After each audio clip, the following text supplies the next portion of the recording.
Nah, Assalamualaikum warahmatullahi wabarakatuh. Nah, kita bertemu lagi pada mata kuliah psikometri pada pertemuan ke-14 hari ini, menyambung pada materi pembelajaran yang pertama tadi, yang dimana kita membahas terkait metode penskalaan dengan metode perbandingan pasangan. Nah, pembahasan yang kedua hari ini adalah dengan metode tampak setara, interval tampak setara. Nah, sebelum kita mengetahui cara perhitungannya, kita akan membahas dulu terkait dengan pengantarnya. Nah, kalau tadi kita membahas terkait perbandingan pasangan, itu kesulitannya atau kelemahannya adalah kita harus membandingkan banyaknya stimulus itu, membandingkan pasangan stimulus itu harus dibandingkan. Jadi pasangannya itu ada banyak. Jadi kalau misalkan kita menemui stimulus atau sesuatu yang harus kita nilai itu ada banyak, contohnya kalau tadi kan bunga ada 5 ya, jadi pasangannya itu ada 10. Tapi kalau kita nanti menemukan stimulus yang jumlahnya 20 atau 30, nah masa kita nanti akan membandingkan berpuluh-puluh. Nah, pastinya itu akan kesulitan oleh responden yang menilainya, karena banyak yang akan dinilai. Nah, ada suatu metode yang digunakan untuk mengatasi keterbatasan perbandingan pasangan, yaitu adalah metode interval tampak setara. Metode tampak setara di sini yang nanti menjadi salah satu alternatif ketika kita menjumpai objek atau stimulus yang yang banyak.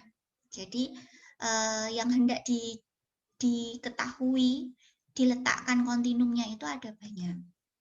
Nah, yaitu metode interval tampak setara. Nah, tujuannya itu adalah untuk meletakkan beberapa objek pada suatu kontinum yang terbagi atas beberapa interval. Nah, interval itu contohnya seperti ini. A, B, C, D, E, F, G, H, I, J, K. Nah, interval ini merupakan interval. Jadi, merupakan suatu kontinum nih ya. Dari interval A, B, C, D, E, F, G, H, I, J, K. Nah, deretan huruf-huruf ini berada pada jarak-jarak interval yang dianggap tampak setara. Jadi dianggap ya, jarak A ke B itu dianggap sama-sama B ke C. C ke D dianggap sama dengan D ke E. Nah, seperti itu. Nah, ini dianggap bahwa jarak kualitatif ini dianggap merupakan jarak interval yang tampak setara. Nah, contohnya nih ya, kalau saya mau melakukan pengujian atau penilaian terhadap sejumlah subjek terkait dengan bunga. Jadi nanti penilaiannya, bunganya satu persatu dinilai berdasarkan kualitas keindahannya. Jadi dari huruf A ke K, semakin menuju penilaiannya itu semakin ke K, berarti dianggap bunga tersebut paling indah. Kalau berada pada F, nih, berarti dia rata-rata, indahnya itu sedang atau rata-rata. Kalau semakin geser ke kiri, yaitu mendekati ke A, itu dianggap paling tidak indah. Nah, itu merupakan penilaian kualitas keindahan pada sebuah bunga. Selanjutnya nih, prosedurnya ada langkah-langkahnya. Langkahnya antara lain, hasil penilaian sekelompok subjek itu ditabulasikan. Jadi nanti ada tabulasinya. Setelah itu, hitung proporsi dengan rumus P sama dengan F per N. Sama ya rumusnya kayak tadi, di mana menghitung proporsi itu adalah frekuensi per N. Kemudian hitung proporsi kumulatifnya. Proporsi kumulatif itu penjumlahan proporsinya. Kemudian menghitung mediannya sebagai nilai skala. Nah, untuk menghitung median itu menggunakan rumus antara lain yaitu BB, batas bawah, ditambah setengah, kurangi PKB. PKB itu proporsi kumulatif bawah, kemudian dibagi proporsi dikali I. I itu interval. Kemudian setelah kita menghitung mediannya masing-masing, nanti letakkan nilai skala pada kontinum. Nah, langsung saja supaya kita lebih paham, kita coba contoh soal berikut ini.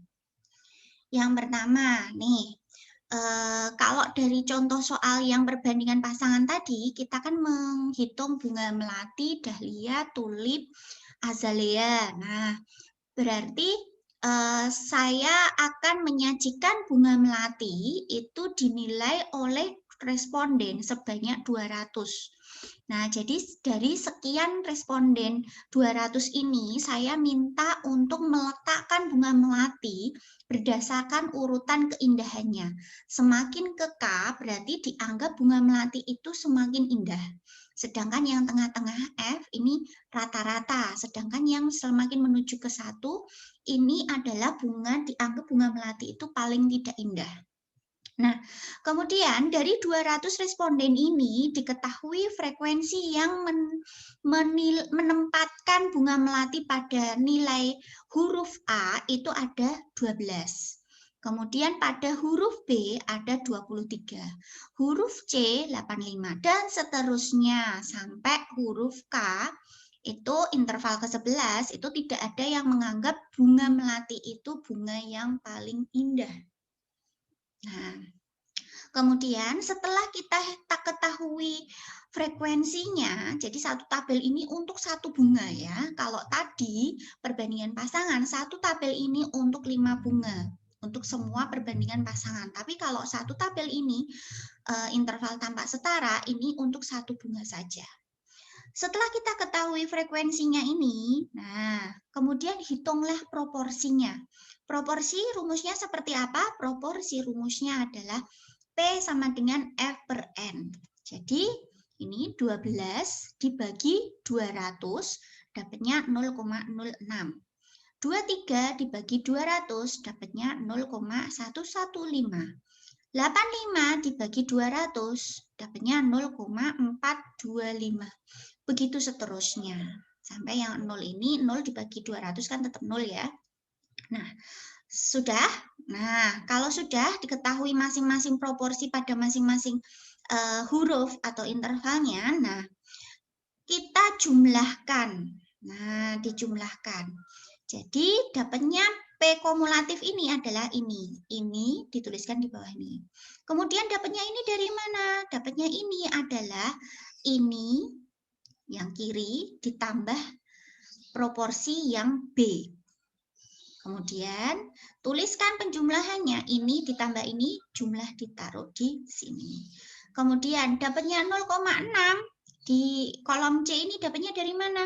Ya dapatnya dari 0,175 ditambah 0,425. Hasilnya 0,6 taruh sini.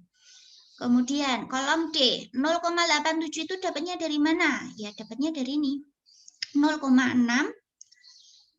PKB yang C ditambah proporsi yang D 0,27. Kemudian dapatnya angka 1 dari mana? Ya dapatnya dari proporsi E 0,13 ditambah PKB D 0,87. Dapatnya 1. Nah begitu seterusnya nih, harusnya 1.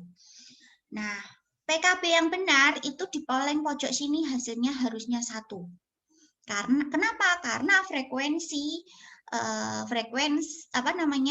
PKB proporsi itu dapatnya F per N, tapi kalau udah genep 200 dibagi N, N-nya 200 berarti kan hasilnya harusnya 1. Gitu.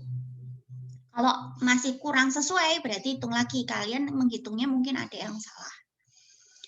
Nah, langkah selanjutnya adalah menghitung median. Mediannya rumusnya adalah batas bawah ditambah 0,5 kurangi PKB. PKB itu proporsi kumulatif bawah per P. dikali I. I itu interval. Nah, kemudian saya mau menghitung mediannya dari bunga melati. Bunga melati itu batas bawahnya mana ya? Batas bawahnya 2,5. Sebentar.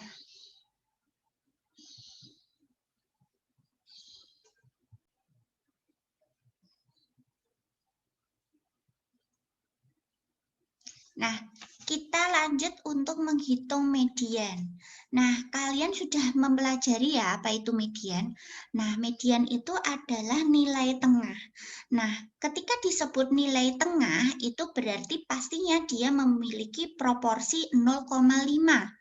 Nah, kalau pada bunga melati ini, proporsi 0,5 itu berada pada antara, kalau dilihat dari PKB-nya,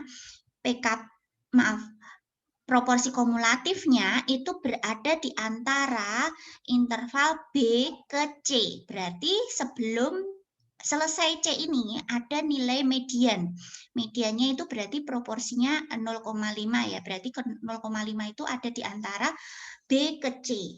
Nah, karena B ke C ini kan berada di kolom ketiga ya. Berarti batas bawahnya adalah 2,5. Nah, batas bawahnya itu di sini. Anggap aja 2,5 ini ada di sini. Berarti batas bawahnya adalah 2,5. Nih, saya tuliskan di sini batas bawahnya 2,5. Selanjutnya PKB ini kan 0,5 itu kan nilai mediannya ya 0,5. Kemudian PKB-nya saya ambil proporsi kumulatif bawahnya yaitu 0,175. Yaitu berada di kolom B interval 2 ini. Saya tulis berarti 0,175. Kemudian dibagi proporsi. Proporsi ini adalah proporsi di mana mediannya itu terletak, yaitu di proporsi yang C. Yang C ini 0,425. Kemudian saya masukkan. Nah, I ini adalah singkatan dari interval atau luas interval. Nah, dalam hal ini dianggap luas interval jarak antara A, B, B, C, C, D, dan seterusnya. Itu dianggap luas intervalnya 1. Jadi saya tulis di sini 1. Kemudian saya jumlahkan, dapatlah nilainya, mediannya yaitu 3,26. Nah, ketemu nih nilai mediannya. Nah, contoh yang kedua. Jadi tadi median untuk bunga melati itu 3,26. Contoh yang kedua, itu ada bunga anggrek. Sama ya, bunga anggrek. Ini respondennya juga saya sebarkan ke sama, 200. Dapat nih frekuensinya sekian. Nah, kemudian saya hitung proporsinya, dibagi rumusnya proporsi sama dengan F per N. 3 dibagi 200 sama dengan 0,015. Begitu seterusnya, kemudian saya hitung PK-nya, proporsi kumulatifnya sekian. Kemudian saya cari nilai mediannya itu ada di mana. Nah, mediannya ini ada di huruf F. Jadi mediannya itu ada di antara 5 ke 6. Berarti batas bawahnya berapa? 5,5. Batas bawahnya 5,5. Kemudian saya masukkan rumusnya. 5,5 batas bawahnya. Kemudian masukkan rumusnya. PKB-nya berapa? Karena ini berada di kolom ke-6, berarti PKB-nya menggunakan 0,34. 0,340. Nah, ini masukkan ke sini. Dibagi proporsi. Proporsi itu tempatnya di situ. Berarti 0,215. Nah, 215 kali 1, kemudian dapat nilai untuk bunga anggrek, itu mediannya adalah 6,24. Nah, saya sudah dapat nih median bunga melati dan bunga anggrek. Kemudian, saya letakkan kedua bunga itu pada garis kontinum. Garis kontinumnya, tadi dapat nilai anggrek mediannya 3,26, itu letaknya ada di sini nih. Nah, 3,26. Kemudian anggrek nilainya 6,24. Nilai posisinya ada di sini. Nah, nilai bunga-bunga tersebut berada pada level interval. Jadi, jarak antara melati dan anggrek itu adalah 3,20 poin. Jadi, jarak keindahannya mereka. Tapi, bukan berarti nih ya, anggrek itu sama dengan 2 kali keindahannya melati. Cuman kedudukannya aja yang jaraknya aja, artinya bukan anggrek itu 2 kalinya ini. Gitu. Ini cara meletakkan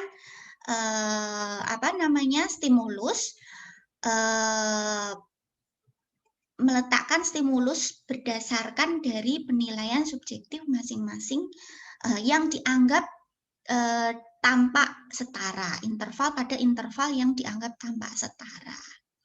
Begitu. Nah, selanjutnya ini ada latihan yang kedua, yaitu saya meminta kalian untuk menghitung nilai skala makanan favorit kelas C, di mana saya menggunakan responden itu ada 50 orang.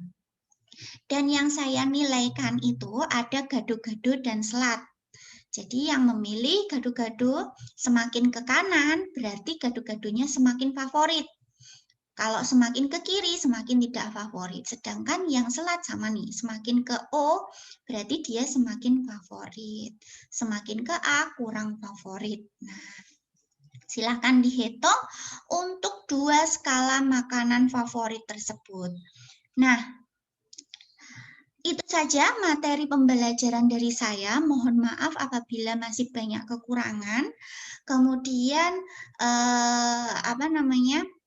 silahkan untuk latihannya itu ditulis di kertas dan tiap kolom nanti tolong difotokan, kemudian diupload di Google Form ya, Google Form yang nanti linknya akan saya share melalui grup WhatsApp.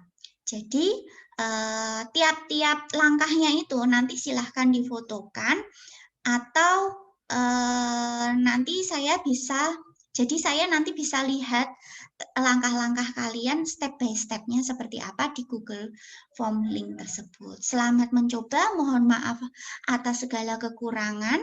Semoga diberi kemudahan untuk mengerjakan latihan soal tadi dan semoga kita dipertemukan pada pertemuan minggu depan membahas 2 metode tadi dengan keadaan yang juga sehat dan selalu dalam lindungan Allah Subhanahu wa taala. Terima kasih atas perhatiannya. Wassalamualaikum warahmatullahi wabarakatuh.